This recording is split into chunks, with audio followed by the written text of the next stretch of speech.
Good morning friends, welcome to the prelims booster session. आज का पहला टॉपिक है 1948 debate on uniform civil code. Topic आपके polity के लिए इंपॉर्टेंट है।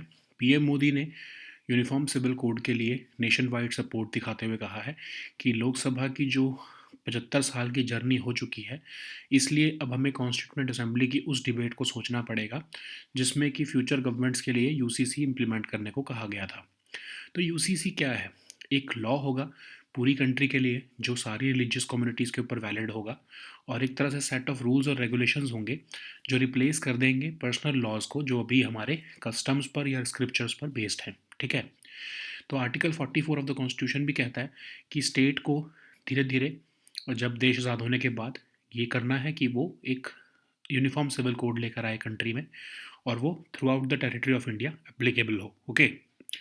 तो अगर हम डिबेट्स देखें तो 1948 में नवंबर में जब कॉन्स्टिट्यूएंट असेंबली ड्राफ्ट आर्टिकल 35, उस समय आर्टिकल 44 को जो आर्टिकल 35 में डाला गया था यूसीसी को, तो उसमें कहा गया था कि स्टेट जो है यूसीसी लेकर आए अपने सारे सिटीजन्स के लिए, लेकिन उसके ऊपर जो है वो कंसर्न्स रेज किए गए थे रिलीजियस कम्युनिटीज़ के ऊपर जो इसका इम्पैक्ट होगा उससे रिलेटेड। जैसे इंडियन यूनियन मुस्लिम लीग के एक लीडर थे मोहम्मद इस्माइल साहब। उन्होंने कहा था कि यूनिफॉर्म सिविल कोड जो है वो हार्मनी इंश्योर नहीं करेगा बल्कि डिसकंटेंट लेकर आएगा पर्सनल लॉ से इंटरफेयर करके। सिमिलर कंसर्न्स नज़ीरुद्दीन अहमद ने भी जो है वो इको किए थे। लेकिन के एम मुंशी जो थे वो स्ट्रांगली एडवोकेट करते हुए यूसीसी को कह रहे थे कि इवन एडवांस्ड मुस्लिम कंट्रीज़ में भी पर्सनल लॉज को सैक्रोसैंक्ट नहीं डील किया जाता है, वहाँ पर भी सिविल कोड है एक तरह से, और बिना यूसीसी के जेंडर इक्वालिटी कंट्री में नहीं अचीव हो पाएगी। मुंशी जी ने कहा था यूसीसी जो है वो नेशनल इंटीग्रेशन के लिए इम्पॉर्टेंट है, और रिलीजन जो है वो लेजिटिमेट स्फेयर होना चाहिए। रेस्ट ऑफ द लाइफ जो है वो यूनिफाई करके जो है स्ट्रेंथन करना ज़रूरी है नेशन को। ठीक है। उसको रेस्ट ऑफ द लाइफ को रेगुलेट करके यूनिफाई करना और स्ट्रेंथन करना नेशन को ज़रूरी है। तो यूसीसी जो है उससे कोई ऐसा नहीं है कि वो माइनॉरिटीज़ के अगेंस्ट होगा, के एम मुंशी जी ने कहा था। बी आर अम्बेडकर भी जो थे उन्होंने भी यूसीसी के सपोर्ट में कहा था, लेकिन उन्होंने कहा था कि इसको भी हम डीपीएसपी में डाल देते हैं, आने वाली फ्यूचर गवर्नमेंट्स यूसीसी लेकर आ सकेंगी। ठीक है। उन्होंने कहा था कि यूनिफॉर्म लीगल सिस्टम होना क्रिमिनल, जैसे क्रिमिनल लॉ में है, वो बहुत इंपॉर्टेंट है। अम्बेडकर ने क्वेश्चन किया था कि मुस्लिम पर्सनल लॉ जो है वो यूनिफॉर्म अक्रॉस इंडिया, कभी भी ऐसा नहीं हुआ कि यूनिफॉर्म कि मुस्लिम पर्सनल लॉ हमेशा ही इंडिया में एप्लीकेबल था। जैसे कि उन्होंने एग्जांपल दिया कि नॉर्थ वेस्ट फ्रंटियर प्रोविंस में हिंदू लॉ जो है वो इन मैटर्स ऑफ सक्सेशन चलता रहा 1935 तक। तो कई रीजन्स ऐसे थे, United provinces, central provinces, Bombay, वहाँ पर पीरियोडिकली हिंदू लॉ के अंडर ही ये मैटर्स आते रहे। ठीक है।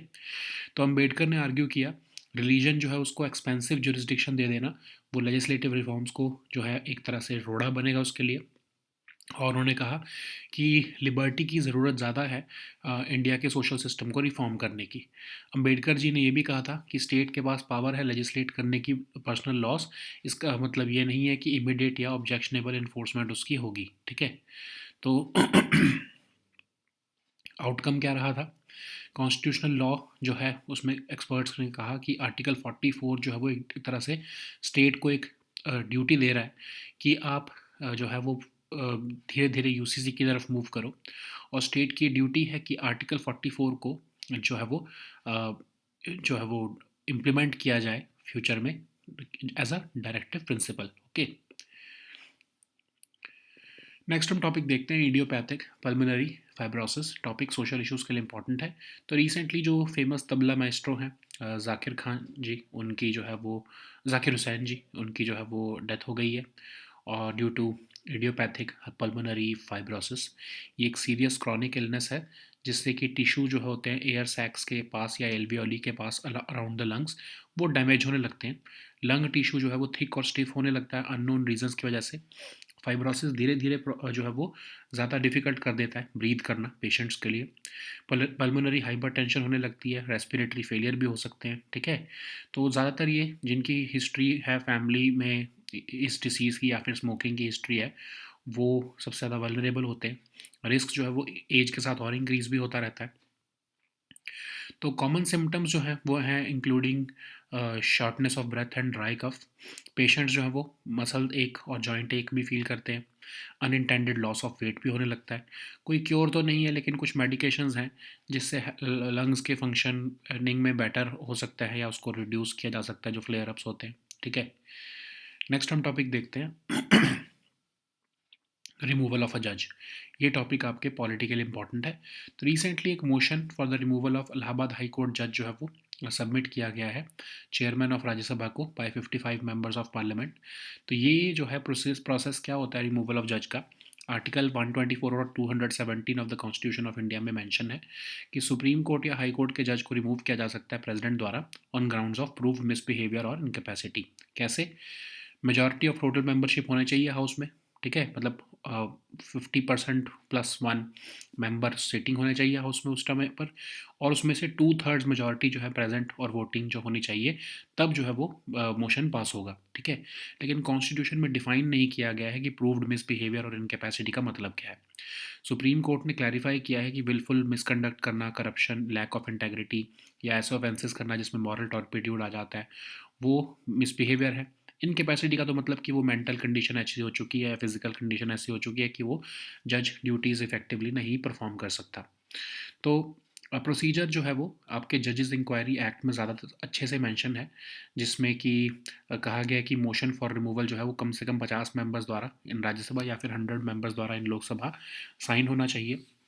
चेयरमैन ऑफ राज्यसभा जो है या स्पीकर ऑफ लोकसभा इसको एडमिट या फिर रिजेक्ट दोनों कर सकते हैं। अगर एडमिट कर लेते हैं तो 3 मेंबर कमेटी होती है जो कि एक सुप्रीम कोर्ट जज, एक हाई कोर्ट जज और एक डिस्टिंग्विश्ड ज्यूरिस्ट जो है वो कंस्टिट्यूट करते हैं, और फिर वो इन्वेस्टिगेशन को एलिगेशंस की इन्वेस्टिगेशन करते हैं।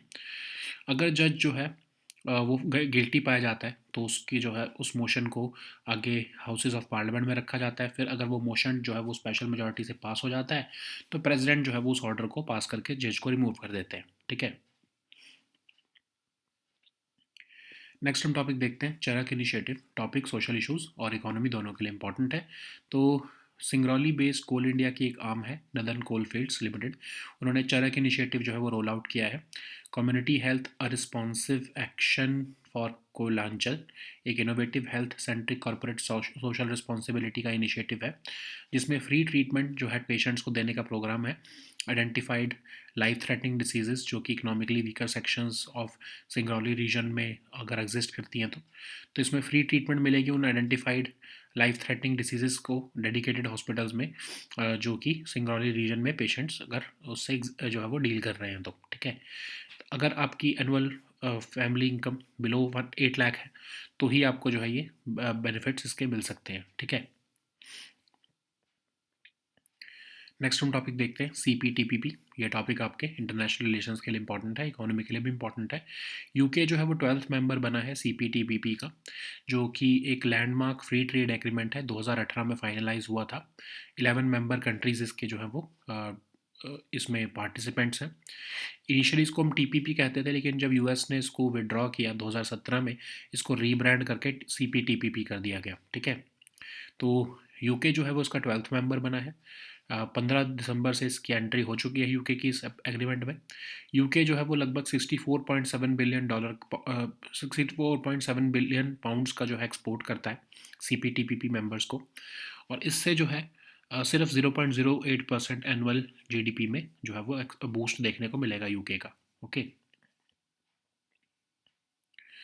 नेक्स्ट हम टॉपिक देखते हैं India's first diabetes bio bank. ये टॉपिक आपके सोशल इश्यूज़ के लिए इंपॉर्टेंट है। तो इंडिया ने सबसे पहला अपना डायबिटीज़ बायो बैंक बनाया है Madras diabetes research foundation Chennai में। तो ये ऑफ कोर्स एक रिपॉजिटरी है बायोलॉजिकल सैंपल्स जो कि कलेक्ट किए गए हैं डिफरेंट पॉपुलेशन से साइंटिफिक रिसर्च को एड करने के लिए। तो इसको डिज़ाइन किया गया है to collect, process, store and distribute bio specimens. इसमें ब्लड सैंपल्स होंगे वेरियस फॉर्म्स ऑफ डायबिटीज़ के, including type 1, type 2 and gestational diabetes. तो डायबिटीज़ क्या है? एक क्रॉनिक डिसीज़ जो कि तब होती है जब पैंक्रियाज जो है वो अनेबल होते हैं इंसुलिन प्रोड्यूस करने को, और जब बॉडी सही से इंसुलिन को यूज़ नहीं कर पाती, जिसकी वजह से जो है हाई ब्लड ग्लूकोज लेवल्स रहते हैं, जिसको हम हाइपरग्लाइकेमिया कहते हैं। अगर बहुत लंबे टाइम तक हाइपरग्लाइकेमिया रहे तो उससे सिग्निफिकेंट डैमेज हो सकता है ऑर्गन्स को, टिश्यूज़ को, जैसे कि, और मेजर कॉज है ये डायबिटीज़ कई तरह के हेल्थ कंडीशंस का, जैसे कि blindness, kidney failure, heart attacks, stroke, lower limb amputations etcetera. तो कई तरह की होती है डायबिटीज़। टाइप 1 में क्या होता है, एक ऑटो इम्यून कंडीशन जिसमें बॉडी का immune system insulin producing beta cells जो होते हैं पैंक्रियाज के, उनको ही डिस्ट्रॉय करने लग जाता है, और उसकी वजह से जो है बॉडी बहुत ही कम या फिर zero form of insulin produce कर पाती है, ठीक है। टाइप 2 डायबिटीज़ क्या होता है, इसमें जो है बॉडी का जो है वो सही तरीके से इंसुलिन नहीं प्रोड्यूस कर पाती है। 95% जो केसेस हैं टाइप 2 डायबिटीज़ के, वो 95% केसेस जो डायबिटीज़ के हैं वो टाइप 2 डायबिटीज़ के ही हैं। यही बिकॉज ऑफ आपके एक्सेसिव बॉडी वेट या लैक ऑफ फिजिकल एक्टिविटी की वजह से होती है। जेस्टेशनल डायबिटीज़ जो होती है वो एक तरह से जब प्रेगनेंसी होती है उस समय पर ये आती है, और उसकी वजह से कॉम्प्लिकेशंस हो सकते हैं मदर और चाइल्ड को भी, ओके। नेक्स्ट हम टॉपिक देखते हैं, credit guarantee scheme for ENWR based plus pledge financing. Topic economy के लिए इंपॉर्टेंट है। Recently union minister of consumer affairs ने ये credit guarantee scheme for ENWR based pledge financing जो है वो लॉन्च किया है, जो कि क्रेडिट फैसिलिटीज़ देगा स्मॉल फार्मर्स को, ताकि वो डिस्ट्रेस सेलिंग ना करें, ठीक है। 1000 करोड़ का इसमें कॉर्पस होगा पोस्ट हार्वेस्ट फाइनेंस के लिए। 75 लाख तक के जो है वो एग्रीकल्चर पर्पसेस के लिए लोन मिल सकेंगे, और लोन्स जो है वो 2 करोड़ तक के भी नॉन एग्रीकल्चर पर्पसेस के लिए मिल सकेंगे, ठीक है। सभी शेड्यूल्ड बैंक्स और कोऑपरेटिव बैंक्स इसको से लिए गए लोन्स के लिए एलिजिबल होंगे बेनिफिशरीज। तो गारंटी कवरेज कितनी होगी, 85% तक का लोन, 3 लाख तक का अगर लोन है तो 85% तक कवर होगा। 3 लाख से 75 लाख तक का लोन है तो वो 80% तक कवर होगा, ठीक है। इससे जो है वो एक्सेसिबिलिटी टू फाइनेंस मिलेगी टारगेटेड बेनिफिशरीज को, ओके। नेक्स्ट हम टॉपिक देखते हैं एक्सरसाइज लिनक्स। ये टॉपिक आपके सिक्योरिटी के लिए इंपॉर्टेंट है। एक्सरसाइज लिनक्स 2024 कंडक्ट की जा रही है विशाखापट्टनम में। एक बायलैटरल नेवल एक्सरसाइज है बिटवीन इंडिया एंड श्रीलंका, जिसको इनिशिएट किया गया था 2005 में। 2024 का जो एडिशन है वो रीइंफोर्स करना चाहता है strong maritime ties between India and Sri Lanka, okay. So now let us see all these topics in English.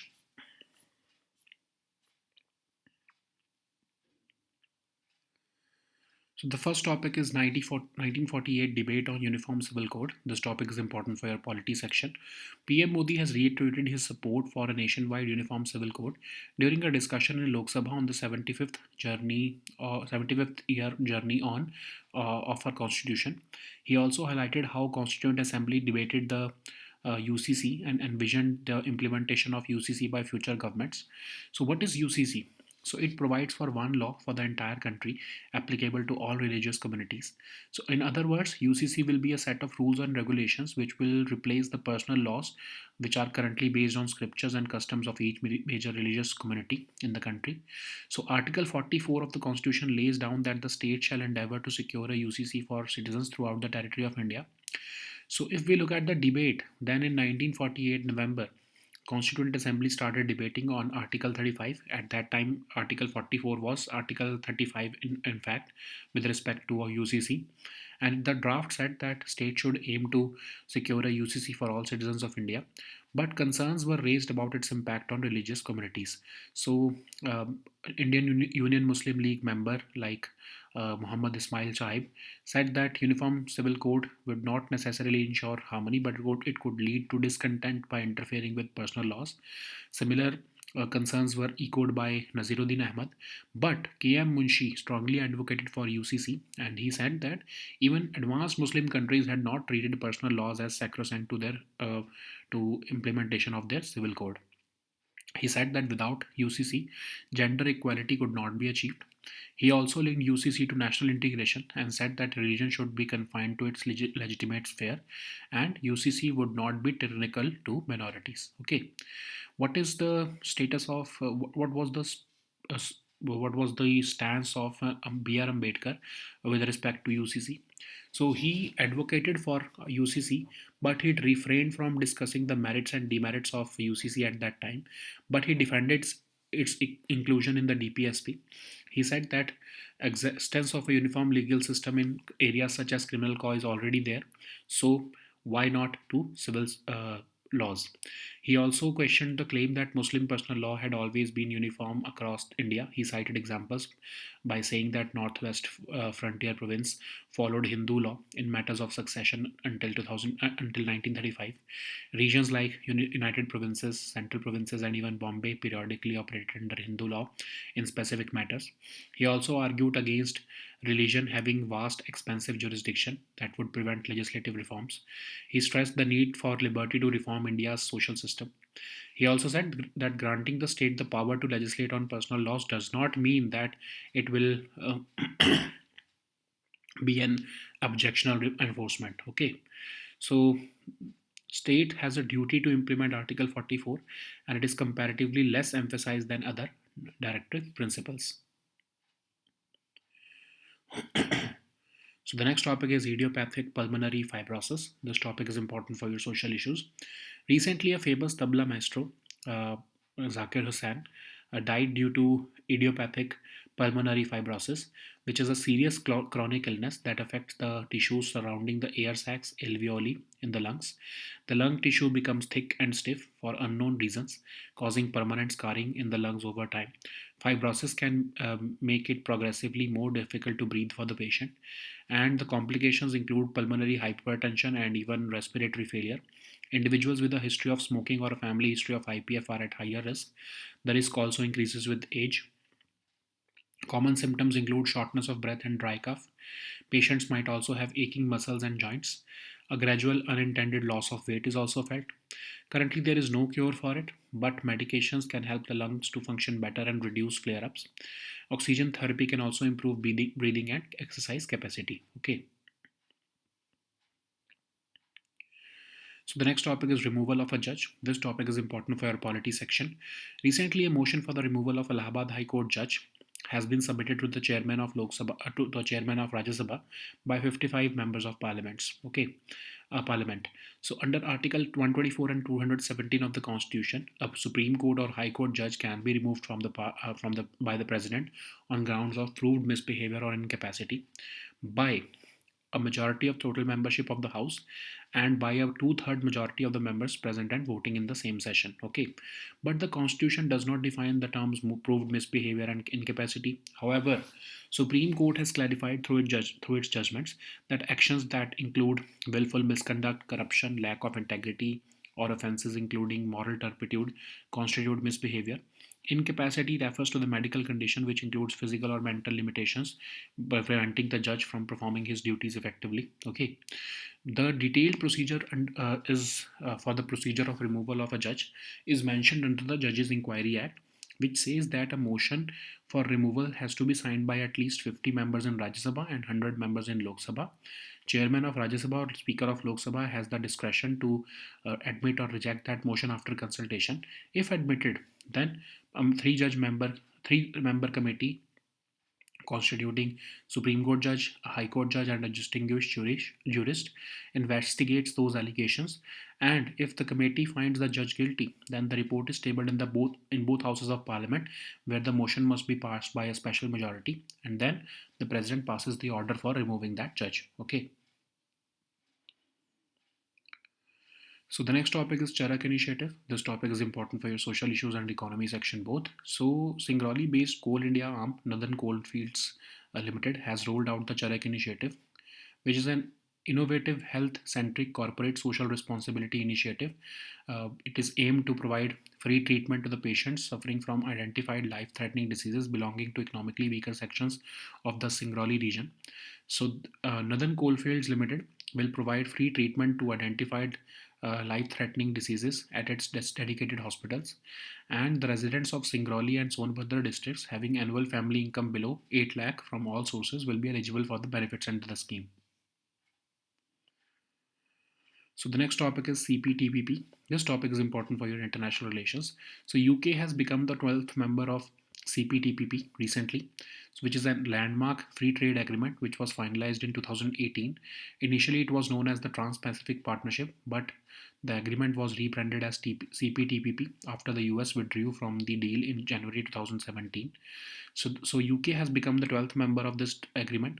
Its entry came into force from December 15th this year.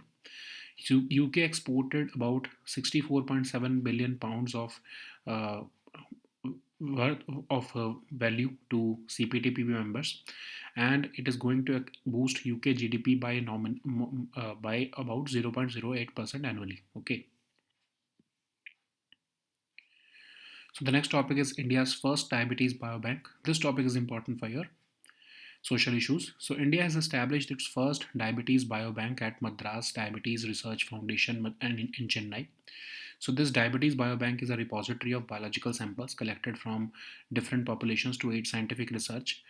It is designed to collect, process, store, and distribute biospecimens. So it houses blood samples from for various forms of diabetes also, like type 1, 2, and gestational diabetes. So diabetes, we all know it's a chronic disease. It occurs when the pancreas are unable to produce insulin, or the body cannot use insulin effectively. If the body fails to produce or use insulin properly, then it results in high blood glucose levels, which is a condition called hyperglycemia. Over a long period, hyperglycemia can cause significant damage to various organs and tissues, and it is also a major cause of critical health conditions like blindness, kidney failure, heart attack, stroke, and lower limb amputations. So, what is type 1 diabetes? It is an autoimmune condition where the body's immune system destroys the insulin producing beta cells in the pancreas, and as a result, the body produces very little or no insulin. Type 2 diabetes results from the body's ineffective use of insulin, and this type of diabetes accounts for more than 95% of all the diabetes cases globally. So, what is gestational diabetes? It refers to the high blood glucose levels that develop during pregnancy, okay, and it can lead to complications for both the mother and the child. So, the next topic is credit guarantee scheme for a ENWR based pledge financing. This topic is important for your economy section. So, Union Minister of Consumer Affairs has launched the credit guarantee scheme for ENWR based pledge financing. So, the aim is to provide credit facilities to small farmers so as to prevent them from distress selling. So, it provides a corpus of 1000 crores for post harvest finance, and it would provide loan coverage of up to 75 lakhs for agriculture purposes and loans of up to 200 lakhs for non-agriculture purposes. 85% of the loans will be having credit guarantee up to 3 lakh rupees, and 80% of credit guarantee will be given to loans between 3 to 75 lakhs for small and marginal farmers, women, SC, ST, persons with disabilities, and 75% for other borrowers. This scheme is going to enhance the availability and accessibility of finances for the targeted beneficiaries. So the next topic is exercise clinics. This topic is important for your security section. So exercise clinics will be conducted at Vishakhapatnam under the aegis of Eastern Naval Command, and this is a bilateral naval exercise between India and Sri Lanka, which was initiated in 2005, and the 2024 edition aims to further reinforce the strong maritime ties between India and Sri Lanka while promoting a safe, secure, and rules based maritime order. Okay, so these were our topics for today. We'll meet next time with new topics. Until then, goodbye and take care.